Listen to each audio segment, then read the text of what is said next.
Jonesy, obviously another tough result to take, but could you see some encouraging signs from the way the team battled tonight?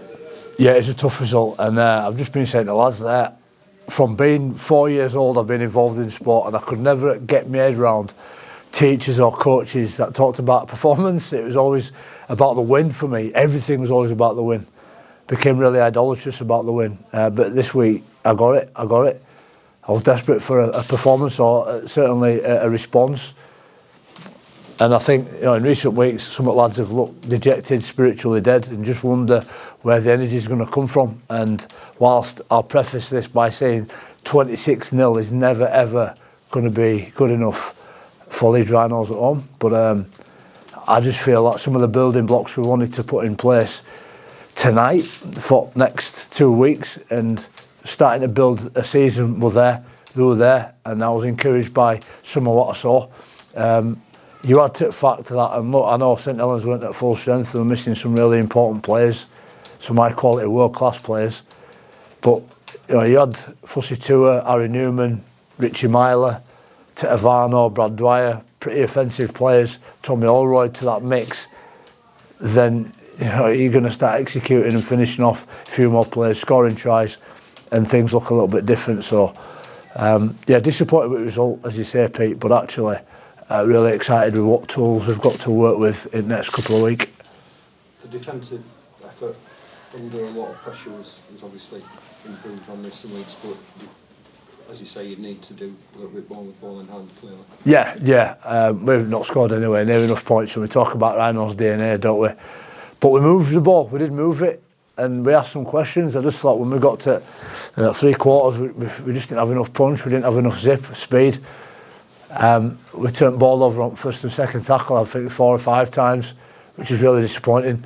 And just overplaying, just not patient enough to build a game.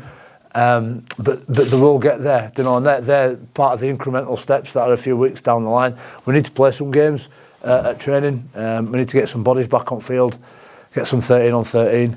But again, I was thinking about some of the young boys. When I come tonight, I said I want honesty, hard work and commitment. And there's some young boys out there who've been chomping at bit, wanting to get a game and performing. Just Liam Tyndall, I think, Jared O'Connor, young Muzzy. The good lads. Morgan Gannon's going to be a superstar. Sometimes players like Morgan can be a victim of their own success. They're too good, too young. We've got to manage him and look after him, but he's going to be sensational in the years to come. Real smart, level-headed player, and young Simpson as well. I'm really excited about what he can do. But these moments build fortitude, they build resilience. Talk a lot about that because I've been through it myself. And at the other side, we'll look back in years to come on some memories like tonight and say, do you know what? All part of the learning experience. You've obviously got a couple of weeks before the next game, or 12 days, I think it is. Do you think that will help? Yeah, without a doubt.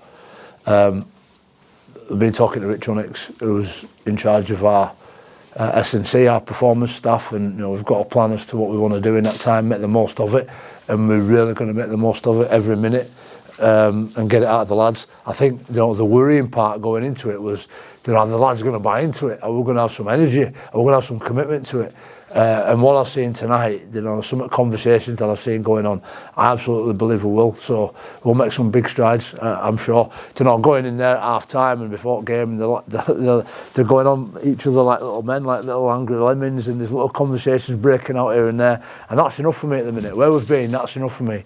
Got hairs up back of my neck and asking questions of each other in the right way, and they're asking the right questions as well, importantly. It's not just fluff, not just speaking for the sake of speaking. They're asking good questions and holding each other to account.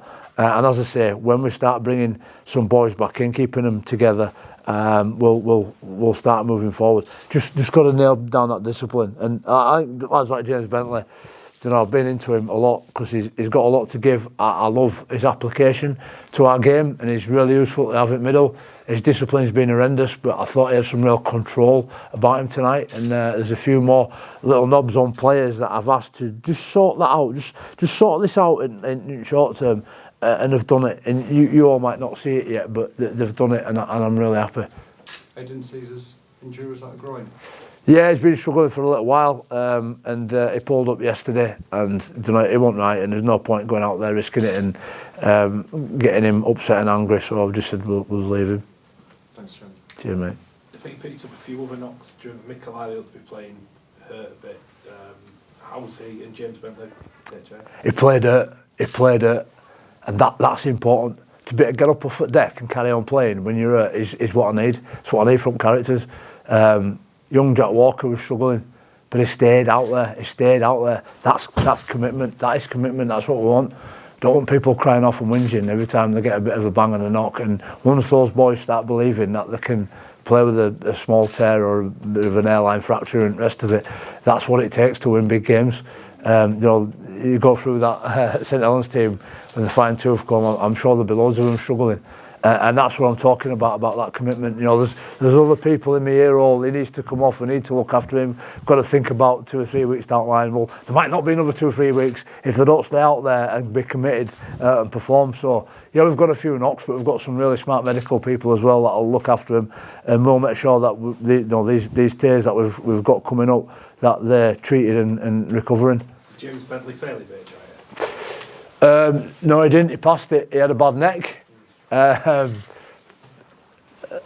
he'll be fine tomorrow because he's hard as nails. He had a bad neck, and it was back end of the game, and game had gone by then.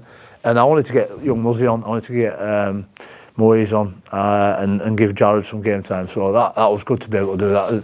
And I've said Bentos, really happy with him. Really good stuff. And you just think about what you can do if you've got the opportunity to shape some of these individuals and what it might look like down the line. How much are you looking forward to the opportunity to coach these guys now for 2 weeks? It's all recovery and prep. You can get stuck in now probably. Yeah, we can rip into them, and get their bodies to an heart rate and their heart rates up to a place where it hurts them. We had a session on Tuesday, and it started off a bit of body in front and a bit of takedown, and we just got into them, fired into the boys and started holding each other to account. And by the end of the session, they were firing right up, whacking each other, and you could see it was like feeding meat to lions, and that's what they've needed. That's what they've needed feeding. War's a part of it. It is war. You've got to go out there every Friday night at 8 o'clock, and there's a war on that dance floor out there, and you've got to be conditioned to fight in that war. And you could see that they started to enjoy it, and that's the place where we want to take them. Without hurting them, and making sure that they're well prepped. But again, we've got every resource that we need in this building. All the answers are in here. They're absolutely in here. We just need to find them out, pick them out, and get the boys to believe and buy into it. Jamie, we're a quarter way through the regular season now. Is there a point that comes where you have to acknowledge the gravity of the situation you're in at the bottom of the table, or is it still too early in proceedings to be thinking about that? I've already acknowledged the gravity of the situation. It's horrendous. It's terrible. But I'm not a glass half full type guy, so I look at that and think there's 3 quarters of the season left, which is a load of time. I know this group can do in half a season, probably in back end of a quarter of the season. We're not going to start setting ourselves on fire yet. I think what's really important is that we don't panic. We don't panic and we hold our nerve. And smile in face of adversity, to quote Royal Marines. At the minute, that's where we're at. There's loads that we need to fix up. And you look at a team like St Helens, I don't think they're that good because of what they did in this pre-season just gone. They're good because they've been building on seasons and compounding what's good about their environment and their culture.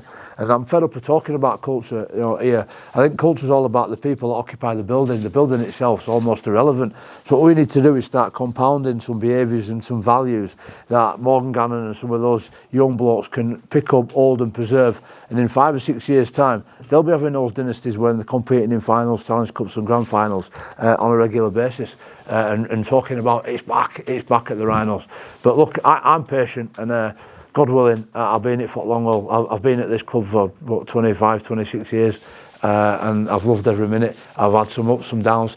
And I'll say this, it's really important. It's all right talking about loyalty and commitment when you're going up to collect a grand final ring or a Challenge Cup. It's moments like now when loyalty and commitment is valued. That's when it's of any value, And we're here, we're sticking his head above parapet, and the old proverbial foxholes getting shot at, and now's when you've got to survive. We'll come out. I've been here before, and we'll come out on the side.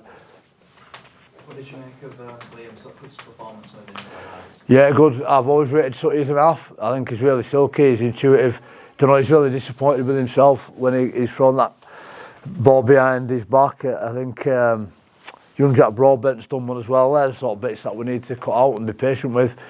But I just said, turn up and play and have a smile on your face, because he's class.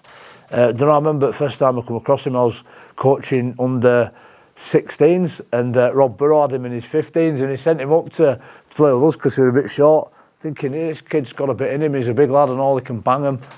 He's got all the attributes, and he's homegrown, mate, he cares. He's homegrown and he cares, does sort of, and he's like that with Ash Hanley, him and Ash Hanley, and they're exponentially better when they're together. They're a real dynamic duo.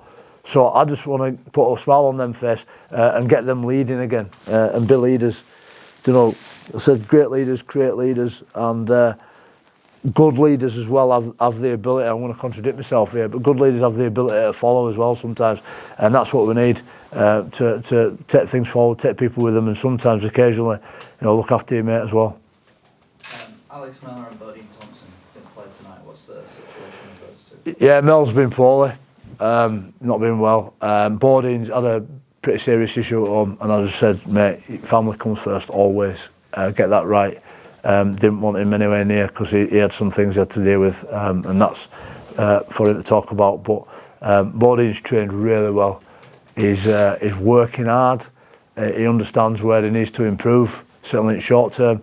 But you know, when you have like these example setters, he does all the right things, Bodine, and it's good to have him in the mix, because I think to some of young blokes, he's a good role model.